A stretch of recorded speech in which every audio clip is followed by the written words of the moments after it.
Jess Hilarious sat down with Shannon Sharpe on Club Shay Shay to talk about her career in comedy and entertainment, and of course, the #1 comedian villain was brought up, and that was none other than Corey Holcomb. Shannon played dumb, acting like he didn't know that Jess had comedy beef, as if it wasn't public knowledge that Corey and Jess don't get along, and it worked because Jess took the bait.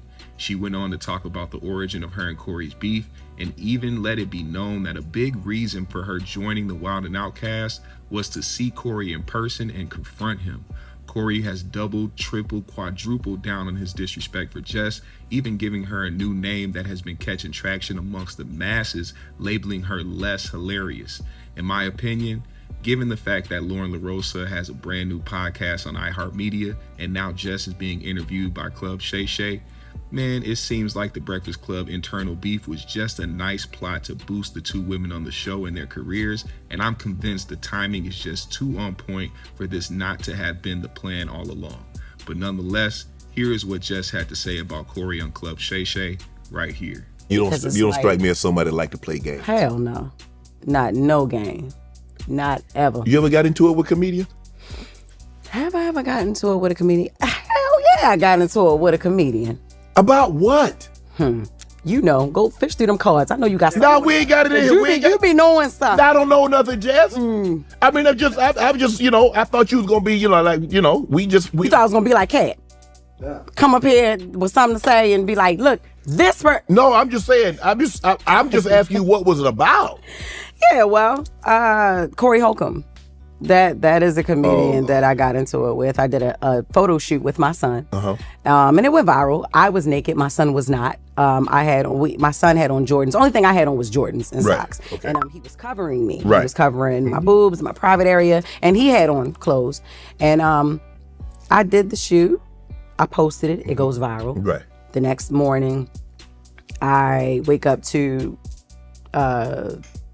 Corey Holcomb calling me a whore, and you know, a black whore, and saying that my son would be gay, and this is why a lot of our young black men are gay, because of black whores like Jess Hilarious and things like that. And he was Do you know him? In. I do not know. I still have not got the chance to see this man.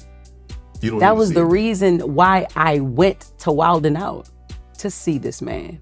And you didn't, and he wasn't there that day. No, I made the show, but I'm like, thank you, Nick. But where's Corey? He's no, he ain't here. So why you? Cause you know why I'm coming up here, Nick. Cause that's why you reached out to me. Cause I flamed him. I was roasting him back to back 3 days straight, and that's why you reached out, Nick. You knew I wanted to see him. He said no, but you got on the show. Thank you. You let it go now? Hell no, I ain't let it go. No, I didn't let it go. I mean, it wasn't even so much about him talking about me. You don't say that kind of thing about somebody's child. You know what I mean? You just don't say stuff like that, you know? But then I realized he don't have a relationship with his mother. You know what I mean? He doesn't have a relationship with his kids. He told one of his kids, F them, he'll make another one. You know, so it's, you know, and he, the way he talks about his family, you know, so I'm like, he has other issues, obviously, you know, very dirty person. Right. Yeah. So what y'all think about what Jess had to say about Corey on Club Shay Shay? Let me know in the comment section below. Leave a like and subscribe to the GMS show. I'll see y'all later.